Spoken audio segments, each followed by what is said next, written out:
नमस्कार. आकाशवाणी औरंगाबाद केंद्राच्या सायंकालीन बातमीपत्रात मी शुभांगी बिंदू आपलं स्वागत करते. आजारांपासून बचाव करण्यासाठी सर्वसमावेशक आणि प्रतिबंधक उपचार ही काळाची गरज असून त्याच्यासाठी स्वच्छता, योग आणि आयुर्वेद ही त्रिसूत्री आचरणात ठेवावी असं मत पंतप्रधान नरेंद्र मोदी यांनी व्यक्त केलं आहे. हरिद्वार इथं पतंजली योगपीठात आयोजित कार्यक्रमात ते आज बोलत होते. यावेळी मोदी यांच्या हस्ते पतंजली संशोधन केंद्राचं उद्घाटन आणि आयुर्वेद विश्वकोशाचं प्रकाशन झालं.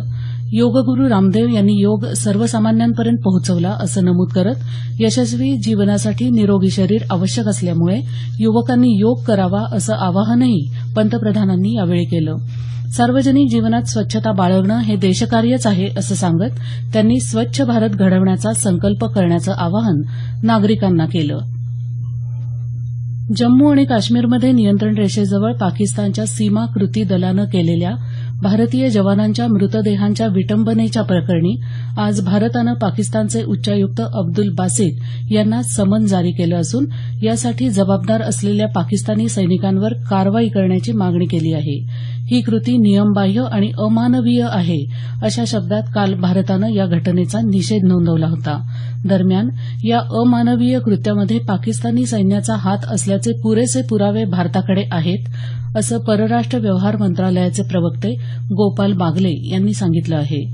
या कृतीला उद्युक्त करणारी कृती म्हणून पाहिलं जाईल असा इशाराही त्यांनी दिला. पाक उच्चायुक्त बासित यांनी भारताचं म्हणणं पाक सरकारपर्यंत पोहोचवण्याचं मान्य केलं आहे असंही बागले यांनी सांगितलं. 25 बँकांची सुमारे 2,650 कोटी रुपयांची फसवणूक केल्याप्रकरणी सक्त वसुली संचालनालयानं मुंबईतल्या एका कंपनीच्या संचालकाला अटक केलं आहे.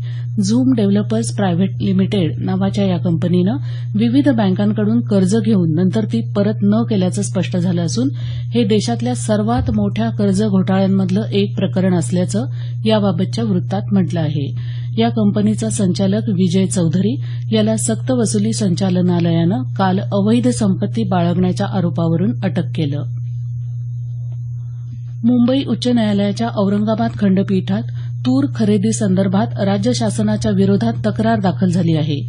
या याचिकेवर आज झालेल्या सुनावणीदरम्यान केंद्र सरकारलाही प्रतिवादी करण्याची मुभा न्यायालयानं दिली. त्यानुसार केंद्र सरकारला उद्या न्यायालयात तूर खरेदी संदर्भात माहिती द्यावी लागणार आहे. तूर आयातीबद्दलही माहिती देण्याचे आदेश न्यायालयानं दिले आहेत. नाशिक जिल्ह्यातल्या निफाड तालुक्यातल्या 13 गावांमध्ये गेल्या रविवारी झालेल्या गारपिटीत सुमारे 600 ते 700 हेक्टर क्षेत्रातल्या पिकांचं नुकसान झाल्याचं स्पष्ट झालं आहे. या गावातल्या द्राक्ष, डाळिंब, कांदा आणि भाजीपाल्याचं मोठं नुकसान झाल्याचं तालुका कृषी विभागाच्या अहवालात म्हटलं आहे. दरम्यान या नुकसानीचे सरसकट पंचनामे करून सरकारनं तातडीनं शासकीय मदत उपलब्ध करून द्यावी अशी मागणी राष्ट्रवादी काँग्रेसचे जिल्हाध्यक्ष अॅडव्होकेट रवींद्र पगार यांनी केली आहे. गारपीटग्रस्त भागाची आमदार अनिल कदम यांनी पाहणी केली असून शेतकऱ्यांना नुकसान भरपाई मिळवून देण्याचं आश्वासन दिलं आहे. मुख्यमंत्र्यांशी थेट संवाद साधण्याची संधी देणाऱ्या मी मुख्यमंत्री बोलतोय या कार्यक्रमाच्या दुसऱ्या भागात मुख्यमंत्री देवेंद्र फडणवीस युवकांशी संवाद साधणार आहेत.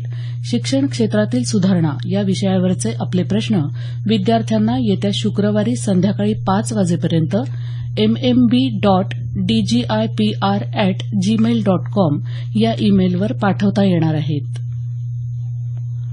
सातारा जिल्ह्यातलं भिलार हे गाव देशातलं पहिलं पुस्तकांचं गाव म्हणून साकारत असून या पुस्तकांच्या गावाचं उद्या मुख्यमंत्री देवेंद्र फडणवीस यांच्या हस्ते उद्घाटन होणार आहे. कथा, कादंबरी, बालसाहित्य, स्त्री साहित्य, संत साहित्य, चरित्र अशा एकूण 25 साहित्य प्रकारांची 15,000हून जास्त पुस्तकं या गावात उपलब्ध करून देण्यात आली आहेत. गावातली घरं, मंदिरं, शाळा, लॉजेस अशा 25 ठिकाणी ही पुस्तकं ठेवलेली आहेत. राज्य शासनाच्या आवाहनाला या गावानं दिलेल्या प्रतिसादामुळे पुस्तकांचं गाव ही शासनाची कल्पना प्रत्यक्षात आली आहे. या ठिकाणी विद्यार्थ्यांसाठी साहित्य महोत्सवासह इतर अनेक साहित्यिक कार्यक्रम आयोजित केले जाणार असल्याची माहिती मराठी भाषा विभागाचे मंत्री विनोद तावडे यांनी दिली आहे. याबरोबरच हे बातमीपत्र संपलं. आमचं यानंतरचं बातमीपत्र उद्या सकाळी 6:50 वाजून